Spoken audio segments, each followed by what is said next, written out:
24 जनवरी 2025 को MKS अंबानी ने जवाहर नगर को एक world class data centre hub बनाने का एक बड़ा ऐलान किया। Mukesh Ambani is all set to build the world's largest data center. We plan to establish gigawatt scale AI-ready data centers in Jamnagar. It is our goal in the new information and technology age to make Jamnagar a leader of the world. and to me this is just the starting. इसी तरह गौतम अडानी आंध्र प्रदेश, गुजरात और तमिलनाडु में data centre बनाने के लिए $10 billion खर्च करने वाले हैं। हम सब ये सोचते हैं कि भारत AI रिवॉल्यूशन को अपना रहा है। हम सब ये समझने में फेल हैं कि ये डेटा सेंटर भारत में पानी का बड़ा संकट पैदा कर सकता है।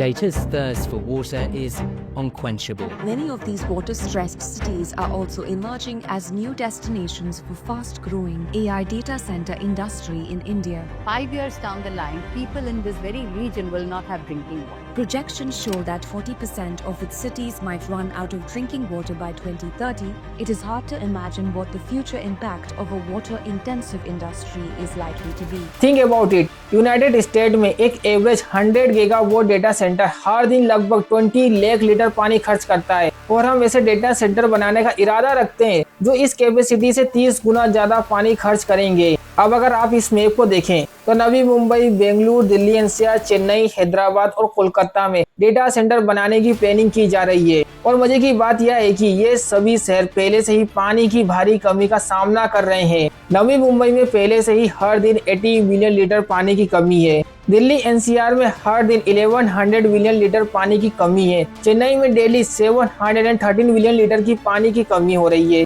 और हैदराबाद में पहले से ही 300 मिलियन लीटर पानी की कमी है। इनफैक्ट जबकि हमारे पूरे देश में पानी की अधिक कंजप्शन करने वाले डेटा सेंटर बनाने का टारगेट रखते हैं, 160 million Indians still lack access to clean water और हमारे ग्राउंड वाटर की सिचुएशन हर गुजरते दिन के साथ खराब होती जा रही है। इसीलिए डेटा सेंटर लाखों भारतीयों की वाटर सिक्योरिटी के लिए एक बड़ा खतरा पैदा करते हैं। और स्कैरी फैक्ट यह है कि अमेरिका में डेटा सेंटर पहले से ही क्राइसिस पैदा करने लगे हैं। That water supply is becoming more strained. Zoom out and you can see the entire southwest is drying up. And then, if we overlay the map, you can see the mega thirsty data centers moving in. I think we're really at a critical moment right now. It's kind of a turning point. We're on the cusp of beginning to see this. This is critical water pressure in the kitchen.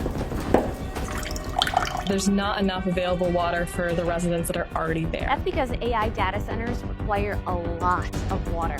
So the question is, why does India need so many data centers? What exactly is happened in the AI revolution that driving in the sudden surge in the data center? हम America की crisis से क्या सीख सकते हैं और सबसे important बात, भारत को अपने सिटीजन्स के लिए एक बुरे सपने को रोकने के लिए क्या करना चाहिए।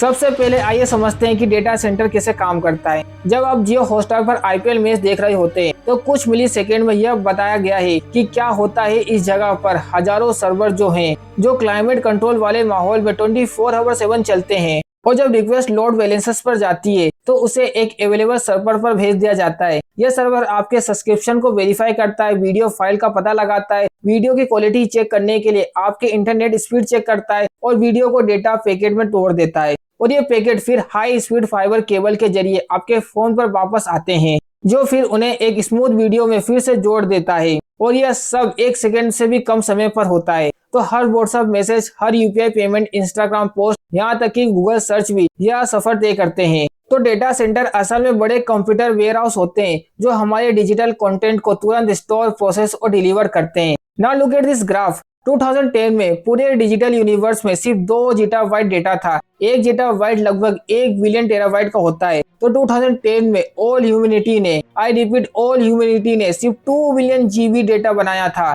लेकिन आज की बात करें तो कुछ डरावना हो रहा है। 2026 तक ह्यूमैनिटी के पास 221 जीटाबाइट डेटा होगा और ये सब सिर्फ 16 इयर्स में है और 100x गुना हुआ है। To illustrate this, from 2010 to 2014 data double every 2 years. From 2014 to 2020 it tripled every 3 to 4 years. And by 2020 with AI and IoT data generation to a hockey stick growth cover. 2026 तक हम हर 48 hours में इतना data generate कर रहे होंगे जितना पूरी human civilisation civilisation ने पहले 10,000 ईयर्स में मिलाकर नहीं किया था। तो अब सवाल यह है कि हम इतना डेटा क्यों बना रहे हैं और डेटा का यह सागर कहां से आ रहा है। अब डेटा सेंटर एक्सप्लोजन के 4 बड़े कारण हैं। इसमें artificial intelligence, cloud computing, video streaming और क्रिप्टो माइनिंग भी शामिल है। अब आप ये कह सकते हो, अच्छा हिमांशु, हमने हमेशा डेटा कंज्यूम किया है तो इसमें क्या बड़ी बात है। प्रॉब्लम यह है कि एआई बहुत बड़ा एनर्जी क्लस्टर है। Recent reports have shown how energy use by AI data centers that we've been talking about are potentially causing electricity prices to rise for some Americans. Big tech firms like Google, Microsoft, and Amazon.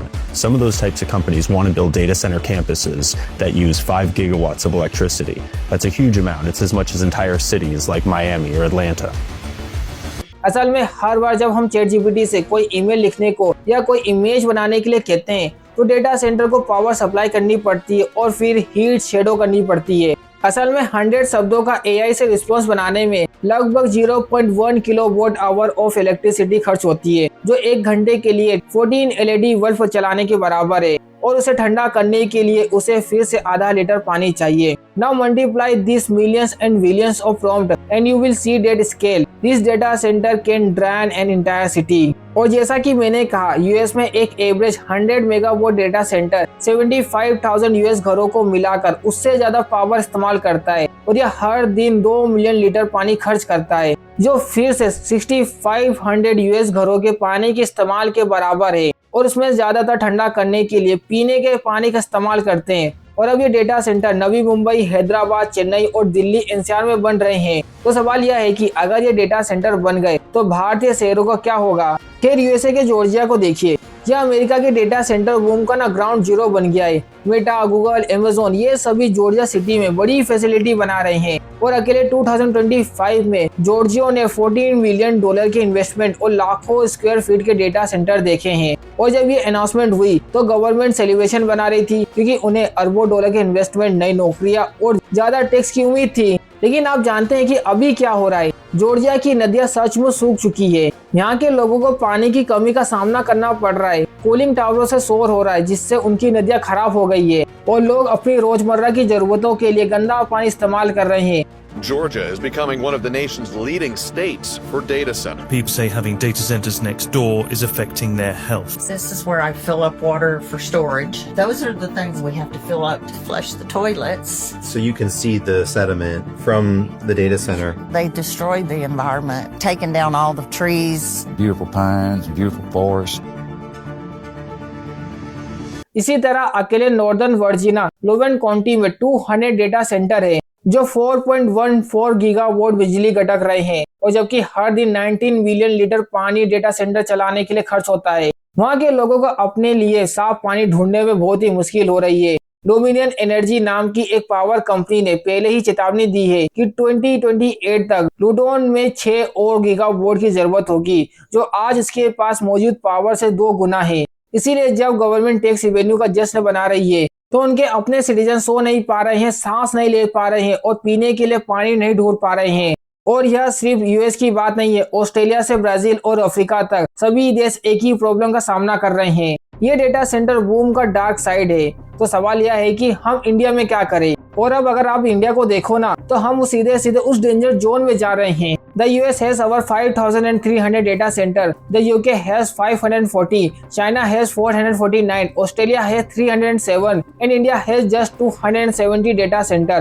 और आप जानते हैं कि भारत असल में दुनिया का 20% data बनाता है, जिसका मतलब है कि यह डेटा सेंटर की संख्या बहुत ज्यादा बढ़ने वाली है। और सबसे बुरी बात यह है कि इनकी प्लानिंग नवी मुंबई, बेंगलुरु, दिल्ली, एनसीआर, चेन्नई, हैदराबाद और कोलकाता में की जा रही है। और जैसे मैंने कहा, इसमें हर शहर पहले से ही पानी के लिए जूझ रहा है। और जब ये डेटा सेंटर बनेंगे तो पानी की यह कमी और भी बढ़ जाएगी। असल में 2030 तक data centres 57 terawatt hours of electricity खर्च करेंगे। You know how much it is? आज इंडिया रेलवे सिर्फ 20 टेरावाट आवर्स ऑफ इलेक्ट्रिसिटी खर्च करती है। तो आप ये सोच सकते हो कि डेटा सेंटर आज इंडिया रेलवे जितनी बिजली खर्च कर रही है और उससे दुगनी बिजली खर्च करेगी। और आखिरी में डेटा सेंटर में कार्बन की भी बहुत बड़ी प्रॉब्लम है। तो शॉर्ट्स में अगर चीजें कंट्रोल से बाहर हो गई तो हमें इंडिया में पानी की भारी कमी का सामना करना पड़ सकता है। जब डेटा सेंटर लाखों लीटर पानी और बिजली खर्च करते रहेंगे तो हमारे लोगों के पास पीने के लिए पानी नहीं होगा। इसके अलावा भारत के कार्बन टारगेट की पटरी जो है वो उतर सकती है।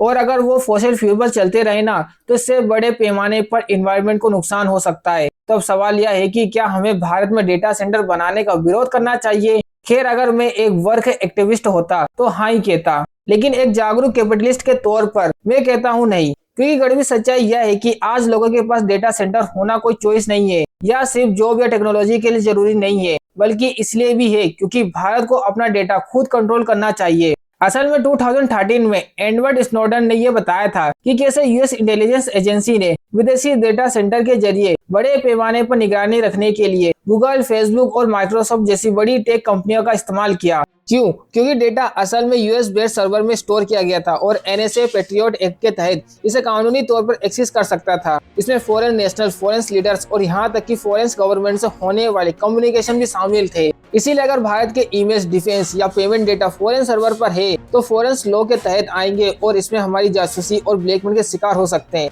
असल में क्या आपको पता है कि 2013 में यूएस सरकार असल में ड्रग ट्रैफिकिंग से जुड़ी एक केस की जांच कर रही थी और जांच के दौरान सरकार ने माइक्रोसॉफ्ट को एक वारंट जारी किया था जिसमें मांग की गई थी कि माइक्रोसॉफ्ट आइलैंड के एक सर्वर पर स्टोर ईमेल दे। हालांकि यूएस कंपनी होने के बावजूद माइक्रोसॉफ्ट ने ऐसा करने से मना कर दिया। क्यों? क्योंकि डेटा इरिस और ईयू प्राइवेसी कानूनों के तहत आता था और यूएस वारंट दूसरे देश के स्टोर डेटा पर लागू नहीं हो सकता था। तो कल अगर हमारा जरूरी डेटा विदेश में स्टोर किया जाता है तो जांच के दौरान इंडियन लॉ लागू करने वाली एजेंसी भी उसे एक्सेस नहीं कर पाएगी। और किसी वॉर के दौरान अगर भारत का डिजिटल बैकबोन फॉरेन सर्वर पर निर्भर करता है तो आधार से लेकर यूपीआई तक और डिफेंस लॉजिस्टिक्स तक हमारा सिस्टम रातों रात विदेशी ताकतों द्वारा बंद किया जा सकता है। So the gist of the story is that जिस देश में अपना डेटा नहीं होता वह अपनी किस्मत का मालिक नहीं हो सकता है। इसीलिए रिजर्व बैंक ऑफ इंडिया ने भी पहले ये ऑर्डर दिया है कि पेमेंट सिस्टम डेटा सिर्फ भारत में ही स्टोर किया जाए। और आप जानते हैं दुनिया का 20% डेटा बनाने के बावजूद भारत मुश्किल से अपना 3% डेटा स्टोर करता है।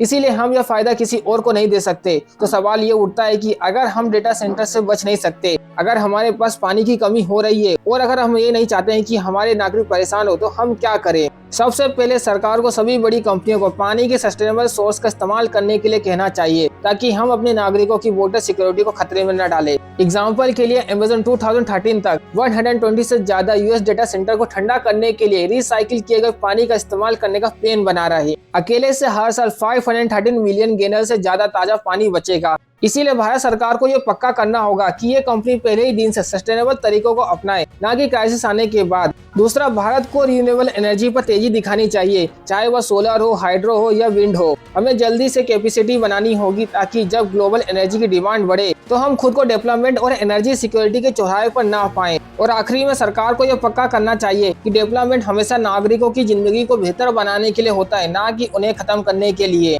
So this is the story of data boom in India and I hope you learned something useful from this case study.